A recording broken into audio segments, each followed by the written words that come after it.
এত কষ্ট করে গরুটা পালছি, এই গরুটা বলে ডিয়া বাড়ি হাটে লইছে। চাইছেন হবে পাইছি, গরু কো দোয়ালারে বুঝতে দেওয়া যাইব না যে আপনি তার জন্য আসছেন। এটা আপনার গরু কিনা?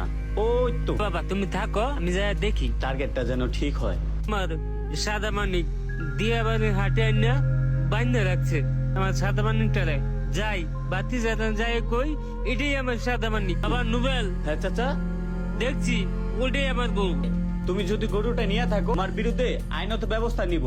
না, আর গরুটাও আমার না, গরুটা কিনি, কারণ আমার কিছু টাকা লাভ হইব এর জন্য।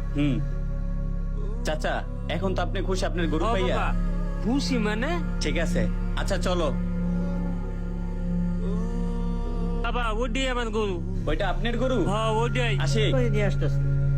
চাচা আপনি টেনশন নিয়েন না, যেহেতু এটা আপনার গরু, অবশ্যই আপনার গরু আপনাকে সাইন দেওয়ার ব্যবস্থা করব। ঠিক আছে বাবা, যাও আইনা দিও যেভাবে হোক। তারপরে গরুটা আপনি দেখে রাখবেন। গরু বিক্রি করতে পারলাম না, কি সমস্যা ভাই বলেন এখন? বেচা কিনা পরে করেন। আর গরুটা আনছেন, ওই গরুটা কই পাইছেন? ওই গরুটা তো এই চাচার। কই থেকে পাইছেন ওই গরু? আর টাকা দিয়ে গরু কিনে দেওয়া বিপদে পড়ে গেলাম।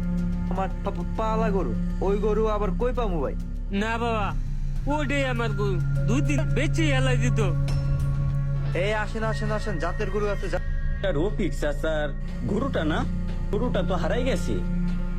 হ্যাঁ রফিক চাচা, কই আপনি? এই তো আমি চাল দোকানে। ও আচ্ছা চাচা শুনেন, আপনার গরুটা তো পাইতাছেন না না?